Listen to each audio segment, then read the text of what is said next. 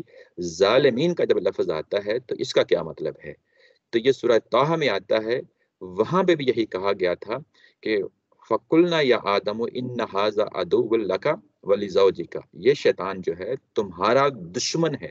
یہ ڈے 1 میں جنت میں داخل ہونے سے پہلے بتا دیا گیا تھا کہ یہ تمہارا دشمن ہے، تمہارا اور تمہاری بیوی کا، ایک ایک کر کے بتا دیا۔ فَلَا يُخْرِجَنَّكُمَا مِنَ الْجَنَّةِ فَتَشْقَىٰ، اور ایسا نہ ہو کہ یہ تمہیں اس جنت سے نکلوا چھوڑے، اور نکلوا ہونے کے بعد تمہیں کیا حاصل ہوگا؟ فتشقا، اس کا معنی ہوتا ہے مشقت میں پڑ جاؤ گے، مشقت میں پڑ جاؤ گے۔ تو اب اس مشقت کو ہم ظالمین کے ساتھ کھڑا کر کے دیکھتے ہیں، تو وہ کیا چیز ہے جو تم نے یہاں کھو دینی ہے؟ وہ یہ ہے کہ تمہیں اس باغ کے اندر رہائش ملی، بلا مشقت کھانے پینے کی سہولت ملی، تمہیں کوئی دوڑ دھوپ نہیں کرنی، تمہیں فری میں کھانا ملنا ہے، لباس ملنا ہے، موسم کی گرمی سردی سے حفاظت کی تمام سہولتیں تمہارے پاس موجود ہیں۔ جب تم یہ کام کر بیٹھو گے، درخت کے پاس چلے جاؤ گے، اس کے بعد یہ سب سہولتیں چھن جائیں گی، اور اس کے بعد یہ سب چیزیں تمہیں پھر میسر ہوں گی، لیکن ایک مشقت کے ذریعے سے میسر ہوں گی۔ اور یہ مشقت کیا ہے وہ ظاہر آگے چل کے دیکھیں گے کہ اس باغ سے نکلنا ہے اور دنیا میں آنا ہے۔ یہی تو ہم مشقت میں جو ہے نا لگے ہوئے ہیں کہ رہائش ہو، کھانے پینے کا سامان ہو، لباس ہو، موسم کی گرمی سردی ہو۔ یعنی جب یہ کام کر چکو گے، اس درخت کے پاس چلے جاؤ گے، جب ظالم ٹھہرائے جاؤ گے، اپنے اوپر ظلم جہاں کر بیٹھو گے، تو یہ تمام نعمتیں جو تمہیں اس جنت کے اندر موجود ہیں وہ چھن جائیں گی اور مشقت میں پڑ جاؤ گے۔ فتشقا، یہ ہے اس ظالمین کا مطلب۔ اچھا، اس کے بعد ہوا یہ ہے کہ معاملہ جو کہ ہمیں یہاں پہ پیش آتا ہے کہ یہ اصل میں یہ درخت کیا ہے، اس کے آگے تفصیل کروں گا، لیکن بہرحال ساتھ میں اس کو بتاتا چلوں، ظاہر اسی آیت میں آ گیا ہے۔ اس کے لیے سورہ طٰہٰ ہے، یہیں پہ آپ کے سامنے آیت میں پیش کر رہا ہوں۔ وہاں پہ سورہ طٰہٰ میں جو ہے نا یہ بیان کیا گیا ہے فَوَسْوَسَ إِلَيْهِ الشَّيْطَانُ، یہاں پہ بھی شیطان نے جو ہے نا وسوسہ کیا ہے اور یہ کہا آدم علیہ السلام کو، قَالَ يَا آدَمُ هَلْ أَدُلُّكَ عَلَى شَجْرَةِ الْخُلْدِ وَالْمُلْكِ لَا يَبْلَىٰ، کیا میں تمہیں ایسی بات نہ بتاؤں جس کے نتیجے میں تمہیں ہمیشگی والا درخت مل جائے اور نہ ختم ہونے والی سلطنت مل جائے۔ اب جو یہ کہا گیا تھا ہاذہ شجرہ، اس کے قریب نہیں جانا، شجرہ کا جو معنی ہے وہ کیا معنی ہے، اس معنی کو متعین کرنے میں بھی بڑے مسائل رہے ہیں۔ یہ عیسائیت کے اندر بھی اور یہودیت کے اندر بھی جو عمومی طور پہ بیان کیا جاتا ہے وہ یہ کہ یہ درخت کوئی گیہوں کا تھا، گیہوں سے مراد یہی روٹی جسے ہم بناتے ہیں، یہ کوئی انگور کا درخت تھا، یہ کوئی سیب کا درخت تھا، یہ عام چیزیں بیان کی جاتی ہیں، اور یہی چیزیں ہم نے بھی لے لیں۔ ہماری تفسیروں کے اندر بھی یہ چیزیں بیان کی جاتی ہیں کہ یہ درخت وہ درخت تھا، لیکن ظاہر ہے کہ یہ اسرائیلیات ان کو ہم کہتے ہیں کہ جو پچھلے مذاہب سے چیزیں آئی ہیں، یہ کسی حدیث کے اندر نہیں بیان ہوا کہ ہم یہ کہیں کہ یہ وہ ہے۔ اس کے بعد دوسرا نقطہ نظر یہ ہے کہ یہ جو درخت ہے اس کو محض درخت کے طور پہ لیا جائے، اس کو ایکسپلور ہی نہ کیا جائے کہ یہ کیا چیز ہے۔ یہ نقطہ نظر بھی لوگوں نے لیا ہے اور اسی نقطہ نظر پہ انہوں نے اپنی پوری بنیاد رکھی ہے۔ تیسرا نقطہ نظر جو ہے وہ بھی لوگوں نے لیا ہے اور اس میں ہمارے استاد محترم بھی ساتھ شامل ہیں۔ وہ یہ کہتے ہیں کہ جب درخت یہ لفظ بولا گیا ہے تو کیا اس کا یہ حقیقی معنی ہے کہ یہ محض درخت ہے یا اس کا مجازی معنی ہے، یعنی درخت کہہ کے بات کچھ اور کہی گئی ہے۔ مجازی معنی یہ کہ ایک بات کہی گئی اور معنی کچھ اور لیا گیا۔ تو یہاں پہ قرآن مجید کے اندر اگر ہم دیکھیں تو یہ مختلف جگہوں پہ مختلف شیڈز کے ساتھ یہ لفظ استعمال ہوا ہے۔ اس کی ایک ایگزامپل یہاں سورہ طٰہٰ کی ہے، یہاں پہ اس کو شجرۃ الخلد کہہ کے جو ہے نا پکارا گیا ہے۔ یہ شجرۃ الخلد کیا چیز ہے؟ یعنی ہمیشگی کا درخت۔ درخت کیا کرتا ہے؟ کسی درخت کو ہمیشگی تو نہیں مل جاتی نا. درخت کیا ہوتا ہے؟ پھل دیتا ہے، بیج آتے ہیں، بیج آگے پھر جو ہے نا زمین میں چلے جاتے ہیں، اگتے ہیں، اور ایک درخت کی نسل کو ہمیشگی مل جاتی ہے. یہاں پہ شجرۃ الخلد سے مراد یہ شجرت، جس کو ہم کہتے ہیں شجرہ التناسل، یعنی نسل در نسل جو ہے بیج کی صورت میں نسلیں آگے بڑھنا، یہ وہ شجرہ ہے جس کی یہاں پہ بات کی گئی ہے. نمبر ایک، یہ کس نے بات کہی تھی؟ ظاہر ہے کہ ابلیس نے بات کہی تھی. اس کو معلوم تھا کہ یہ معاملہ اصلاً ان دونوں کے ساتھ ایسا ہی ہونا ہے کہ آگے نسل چلنی ہے. اس کے بعد اس نے دوسری بات کہی ہے، وَمُلْكٍ لَا يَبْلَى، ایک ایسی ریاست، ایسی حکومت ملنے والی ہے، بادشاہی ملنے والی ہے جو زائل نہیں ہونے والی ہے، نہ ختم ہونے والی ہے، ایسی سلطنت جو ختم ہونے والی نہیں ہے. تو یعنی ہمیشگی کی زندگی، جس کو ہم حیات یاودانی کہتے ہیں، ہمیشگی کی زندگی ملنے والی ہے، نمبر ایک. اور دوسرا یہ کہ ہمیشہ رہنے والی سلطنت ہے. آج کا دن میرا خیال ہم حدیث کا جو ہے رہنے دیتے ہیں، کیونکہ یہ ٹاپک کچھ نہ کچھ میں آگے اس کو لے کے چلنا چاہتا ہوں، ورنہ پھر ہمیں دوبارہ اگلی دفعہ یہیں سے شروع کرنا پڑے گا. تو یہ کچھ آیات جو ہے نا اس کو ہم ختم کر لیتے ہیں، پڑھ لیتے ہیں. یہ حیات جاودانی ملنے والی ہے اور نہ ختم ہونے والی سلطنت ہے. یہ دو چیزیں ہیں جو جہاں پہ ابلیس نے بتائی، اور اسی کی بنیاد پہ وسوسے ڈالے ہیں. وسوسے ڈالے ہیں تو ہم دیکھتے ہیں اگلی آیا کے اندر وہ کیا ہے، فَأَزَلَّهُمُ الشَّيْطَانُ. آیت نمبر 36 میں دیکھتے ہیں کہ شیطان نے وہاں پہ کیا کیا ہے. ترجمے اگر آپ دیکھیں تو ترجمے میں لکھا ہے کہ پھسلا دیا. پھسلا دیا، یہ لفظ جو ہے اضلّہ، یہ ہے کیا چیز ہے؟ آپ پیدل چل رہے ہیں، آپ کے پاؤں کو ٹھوکر لگتی ہے، آپ گر جاتے ہیں. یعنی یہ گرنے کا جو عمل ہے یہ ارادتاً نہیں ہوتا، انٹینشنلی نہیں ہوتا. ہوتا یہ ہے کہ آپ پھسل گئے ہیں، سلپ ہو گئے ہیں، ٹھوکر کھائی ہے، پھس ہو گئے ہیں. یہ وہی لفظ ہے، یعنی اس کے زیادہ اور کوئی لفظ نہیں ہے. شیطان نے جو ہے وہ پھسلا دیا ہے. یہاں پہ شیطان نے جو کچھ کیا ہے وہ محض پھسلایا ہے، اور پھسلا دیا. اور اس کے بعد کیا ہوا؟ فَأَخْرَجَهُمَا مِمَّا كَانَ فِيهِ، اور ان دونوں کو نکلوا دیا جس میں وہ تھے. یہاں ٹھوکر لگنا، ٹھوکر کے نتیجے میں نکل جانا، اور اس کے بعد کہا ہے کہ جس میں وہ تھے، یہ حالت کا بیان ہے. یہاں پہ یہ حالت کا بیان ہے، یعنی کہنا یہ مقصود ہے کہ جن نعمتوں کے اندر وہ تھے اس نعمتوں سے وہ باہر آ گئے. نعمتوں میں جو تھے ان سے وہ باہر آ گئے. نعمتیں ہم نے بڑی تفصیل کے ساتھ دیکھا ہے وہ نعمتیں کیا تھیں. یعنی جنت بھی چھن گئی، وہ نعمتیں بھی چھن گئیں، وہ اس سے باہر آ گئے. اچھا، اب ہم دیکھتے ہیں کہ یہ جو ٹھوکر کھانا ہے، یہ جو پاؤں کا پھسلنا ہے غیر ارادی طور پہ، اس کی کیا نوعیت ہے؟ اس کی نوعیت بھی ہم ظاہر ہے کہ قرآن مجید کے اندر مختلف جگہوں پہ دیکھیں گے. یہ جو شیطان نے وہاں سے پھسلا دیا، یہ کہیں اضلّہ کا لفظ استعمال ہوتا ہے، کہیں وسوسہ کا لفظ استعمال ہوتا ہے. یہ ایسے ہی دو تین الفاظ استعمال ہوتے ہیں. یہ ایک ہی چیز کے دونوں پہلو ہیں. یعنی وسوسہ کیا ہے کہ کسی کے دل میں بات ڈال دینا، اور تاکہ جب وہ بات ڈال دی گئی اس کے بعد وہ اسی انداز میں سوچنا شروع کر دے، یہ وسوسہ ہوتا ہے. اضلّہ کا مطلب یہ آپ کو سامنے آیا کہ غیر ارادی طور پہ کسی یعنی ٹھوکر لگ جانا اور اس کے بعد گر جانا. اب آپ دیکھیں کہ یہ وسوسہ اور یہ پھسلانے کا اصل مقصد کیا تھا شیطان کا. وہ مقصد جو ہے وہ ہمیں سورہ اعراف میں پتہ چلتا ہے. وہ کیا ہے؟ فَوَسْوَسَ لَهُمُ الشَّيْطَانُ. ابھی یہ جو ٹھوکر کھائی ہے یہ تو بعد میں کھائی ہے نا. پہلے بتایا گیا ہے قرآن مجید کے اندر کہ یہ کام کیا کرنا چاہتا تھا ابلیس. ابھی وہ کام جو کروانا چاہتا تھا وہ کام نہیں ہوا تھا. وہ کام نہیں ہوا تھا. وہ کام ہونے سے پہلے جو ہے وہ اس کا ٹارگٹ کیا تھا وہ سورہ اعراف میں بتا دیا ہے. وہی آیت ہم پڑھ رہے ہیں ابھی. فوسوس لهم الشیطان، شیطان نے جو ہے نا وسوسہ جو ہے نا ڈالا. وہ کیا تھا؟ لیبدی لهما ما وري عنهما من سوآتهما. وہ یہ تھا کہ وہ کھول دے جو چیز ان سے چھپا دی گئی ہے. ماوریا کا مطلب ہوتا ہے چھپا دی گئی ہے. وہ کون سی چیز چھپا دی گئی ہے؟